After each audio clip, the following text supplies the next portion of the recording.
ya el riñón, ¿verdad? ¿Qué es lo que tenemos acá? Dijimos que la parte más externa era la cápsula renal.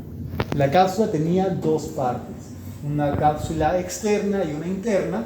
La externa tenía bastante tejido colagenoso, pocas células, tejido colagenoso denso, y la capa interna tenía miofibroblastos, que son células que contienen capacidad retráctil.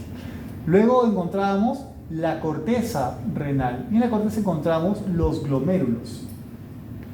También encontramos múltiples túbulos. Todo sistema tubular probablemente corresponda a los túbulos contorneados proximales, a los túbulos contorneados distales. Entre ellos encontramos nuestros glomérulos que están acá, ¿verdad? Estos glomérulos tendrán su estructura. Vamos a revisarlos un poco más de cerca.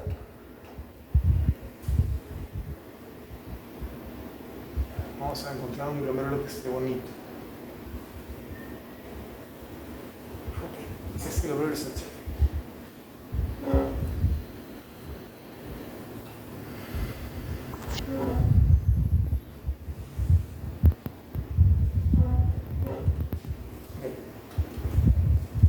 Entonces, acá estamos observando el polo vascular. Por acá está ingresando la arteriola aferente y por acá está saliendo la arteriola eferente.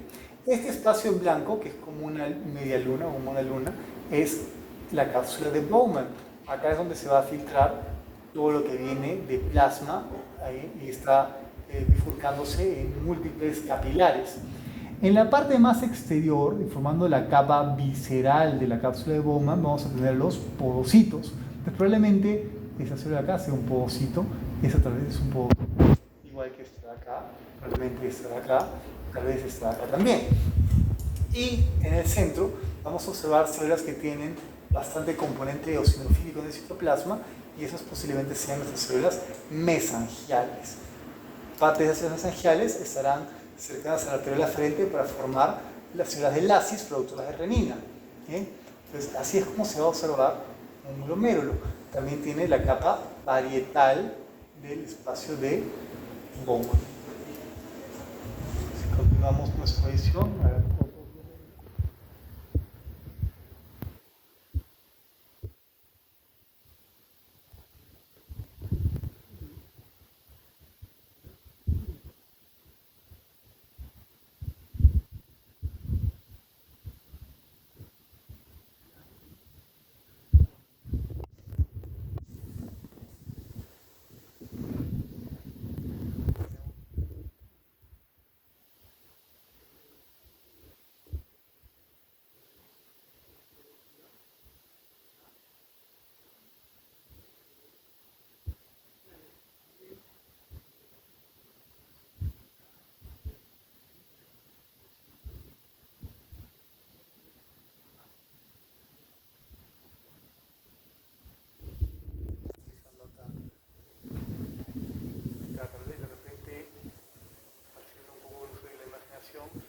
Este podría ser un podocito, también esos de acá.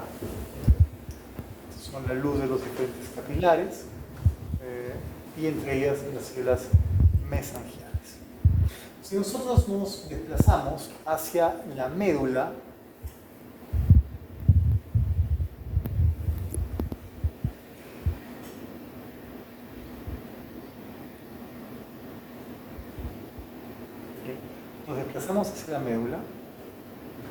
vemos un cambio notorio, ¿no?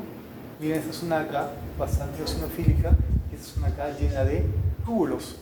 Todos esos espacios blancos son túbulos, probablemente que corresponden a la parte medular del asa de Henle y también a los túbulos colectores.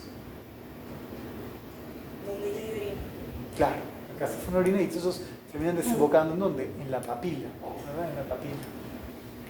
Tenemos también cerca de ellas algunas nefronas, las nefronas yuxtamedulares, ¿no? Que son menos en comparación a las nefronas corticales, que tienen más predominancia en número.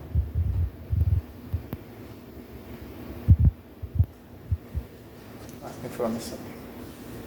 Son unos capilares, bueno, esto es una arteriola.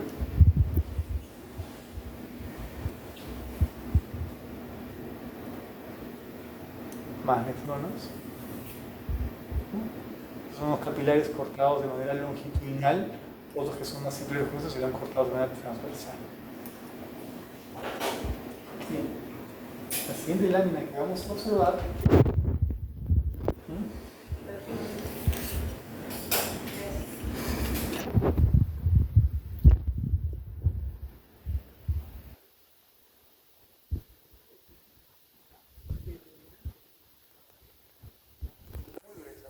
por el músculo detrusor. Podemos encontrar, depende del segmento de la vejiga, 2 o 3 capas musculares. Eso acá sería el epitelio de la vejiga, que es un epitelio de tipo transicional. Un epitelio que puede acoplar la morfología de su capa exterior de células a la cantidad de volumen que maneja, ¿no? Acá, como ven, están las células dispuestas de manera cúbica. Es un epitelio cilíndrico o un epitelio cúbico estratificado. Hay varios estratos de estas células. Y como ven, son cúbicas porque la vejiga seguramente estaba depletada, no tenía contenido líquido y por tanto las células estaban en relajación. Cuando el agua o la orina llena la vejiga, esta se expande y por tanto las células se vuelven planas. Estas son las famosas células en paraguas. Por debajo de ella hay un poco de lámina propia con tejido conectivo, fibroblastos, colágeno, etc. Y hacia abajo tenemos músculo. Ahora, otra cosa que hay que notar en la vejiga, ¿no? Tanto la vejiga como el uréter y otras células afines no tienen vellosidades porque no tienen función absortiva, tampoco tienen cilios, ¿no? Entonces, eso es una a notar para no confundir con otros tejidos, especialmente cuando vemos uréter. Entonces, acá vemos músculo liso, ¿no?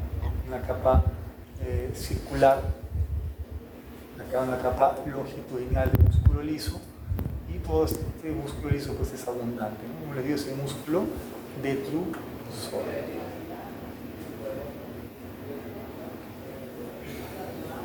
En la parte más ya periférica de la vejiga, ¿qué vamos a encontrar?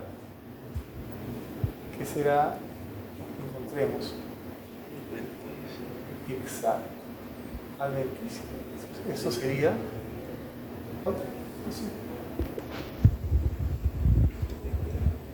¿Se voltearon?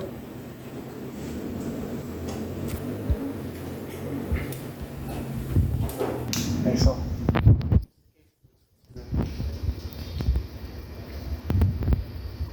Bien, entonces estamos recorriendo la capa muscular y estamos llegando a esta parte. Esta parte sería la adventicia.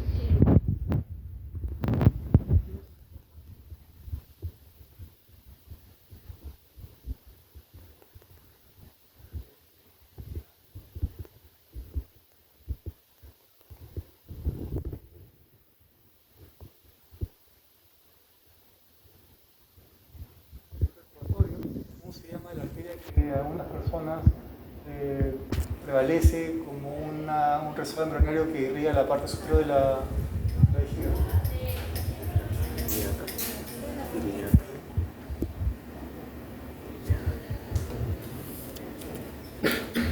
Es parte de la arteria umbilical que genera realmente. Bien. Vamos al otro corte histológico para ya terminar. Por hoy, chicos, este es el corte de uréter. Vamos a ver lo mismo, es el mismo urotelio, pero con puesto menos capa muscular.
Y lo que tiene son células cuboidales múltiples en capas, ¿no?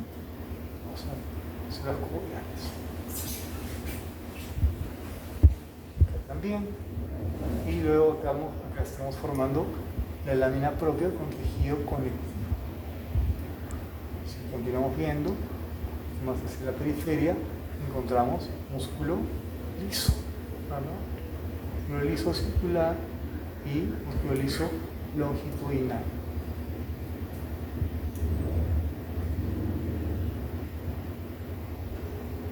Músculo liso, también listo. Y esa afuera, acá, la Advent, dice que está medio destrozada acá realmente, ¿no? No se diferencia gran cosa de la adventicia, pero sí podemos observar la presencia de vasos sanguíneos, incluso con glóbulos rojos dentro del mismo.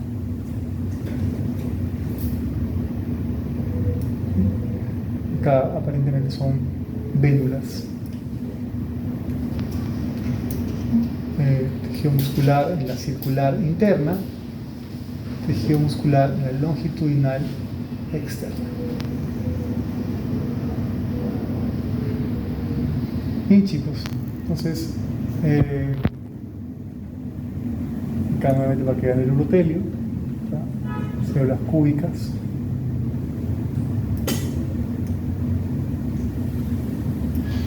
Y ya, con esto entonces terminaríamos la sesión del día de hoy.